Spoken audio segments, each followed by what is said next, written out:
Hi guys, I haven't shown my face in a while, so I decided this is a good time to do so.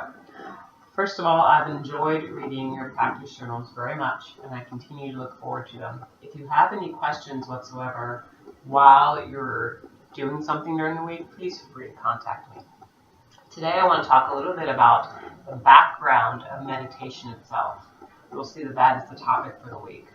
Now, I could be here for a long time. There's a lot of information on the background of meditation. However, I'm only going to give you some of the highlights. And if you have interest, I can give you some references for places you can go to find more material. I want to talk a little bit about classic meditation that comes out of classical philosophy, because that's the part that your book mentions, and that's the springboard for lots of modern types of meditation. You may hear a lot about like mindfulness, and a lot of this comes out of the idea of classical meditation. First of all, if you look in your book, within the introduction chapters, they talk about the 8 limbs of yoga. Now, it's always been described to me and taught to me that the first 4 limbs are the physical limbs. They're the ones that you do. And the last 4 limbs are actually the limbs of meditation. So, let me make sure I spell things correctly for you in case you don't have your book. But the first phase, or first limb of meditation, is known as pratyahara. Let me spell that for you. P-R-A-T-A, or P-R-A-T-Y-A-H-A-R-A. And that's known as sense withdrawal. Let me describe that to you in more modern terms. To withdraw your senses, I honestly don't know how you do that. I've been meditating for a number of years, and I don't know how to withdraw my senses. But that's the literal definition of pratyahara. To give you a modern day example, it's like when you're out at the store and you see someone with a small child, maybe like a mom, and that child is throwing a temper tantrum because mom refused to buy candy, or because they're a small child, right? So they're having a meltdown in the middle of the store, and the mom is ignoring them.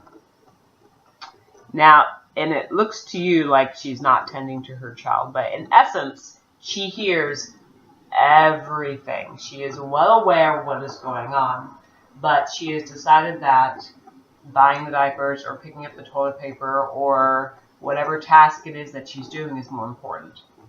To me, that is sense withdrawal.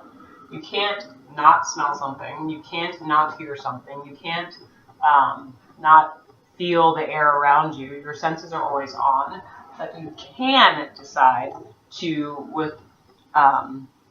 withdraw your reaction to them. Does that make sense? Or another example would be if you concentrate better in noise. So people who study with earbuds or go to a coffee shop to do homework, that's your ability to block out the outside environment in order to have your ability to block out the outside environment in order to better focus on the task that you're doing. That's pratyahara to me. Because there's no perfect meditation environment. You know, even though I meditate in my house early in the morning, there's a school bus that drives by, or there's a dog that starts barking, or there's something. You know, there's no perfect environment, so you have to be able to not have your environment take over your experience. The second limb or phase of meditation is known as dharana, D-H-A-R-A-N-A. This is focused concentration. So if you play a sport, it's kind of like being in the zone. Like you're there. You're completely there. The third phase is known as dhyana, D-H-Y-A-N-A. Dhyana is what the classical yogis actually called the meditation phase. It's hard to describe in words. It's best to try to experience it, which is what your videos this week try to do. So I I highly recommend, if you tend to be someone who thinks, I don't have time for meditation, I've got too much I've got to do, you're actually the perfect candidate. The ability to take just a few minutes to quiet your mind is sometimes enough to clear space for all the busy tasks that you have to do. Or if you're someone who tends to be more anxiety prone or high, I don't want to say high strung because those are two different things, but you get the idea. If you're always on the go, if you're always feel like you're amped up, just a few minutes of meditation can help with that. Try it. Can't hurt anything, right? The fourth or the last phase of meditation is known as samadhi. Samadhi. Samadhi is the happy, blissful, peaceful feeling that comes either during or after meditation. Now, it doesn't always happen. So don't feel like you're a failure if you reopen your eyes at the end and you're like, well, what the heck is that? That's totally normal. It's also totally normal for people not to know if they fell asleep during the meditation. Did I fall asleep? Did that really just happen? I'm not quite sure. That's all normal as well. So know that whatever experience you have, you're not crazy. Every experience will be different. Every time you attempt something like this, it'll be different. So I encourage you to start, if you haven't already, to start interweaving meditation into your practices and your practice journals. It doesn't have to be a long time. There are lots of guided meditations on YouTube. You can find lots of stuff there. So feel free to either use the videos that I provided or to find some of your own, or maybe you have material that you want to use. The last thing that I want to go over today are some of the tools and techniques that people use for meditation. There are three major types. The first one of which is verbal. So I want to point these out because you may experience them if you go on YouTube and search for some things out. Verbal is often translated into what's called a mantra meditation, M-A-N-T-R-A. Mantra is the repetition of sound, and usually it's a specific sound or a phrase. Maybe it's a prayer, maybe it's a poem. It can be one that's given to you. It can be one that you make up that makes you feel peaceful. Sometimes that's all the repetition you need.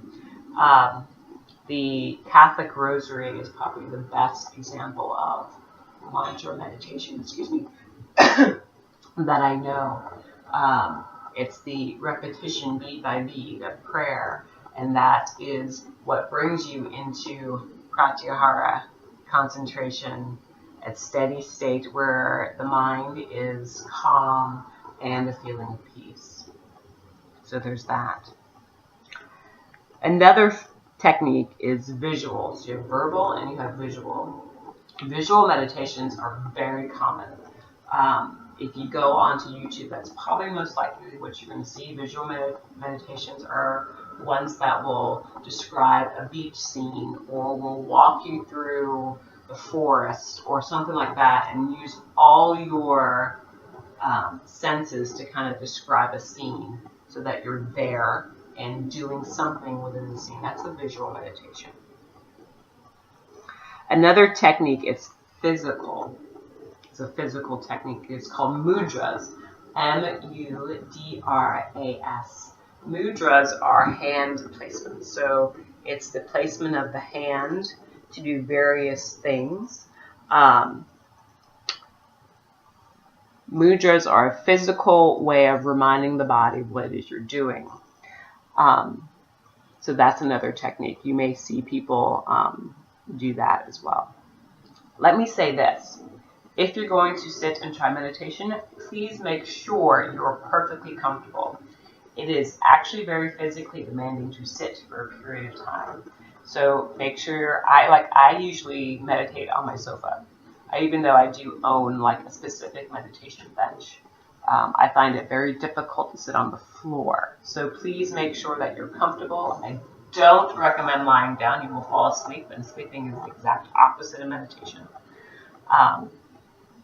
But give it a try, and let me know how it works for you in your upcoming journals. All right, thanks, guys.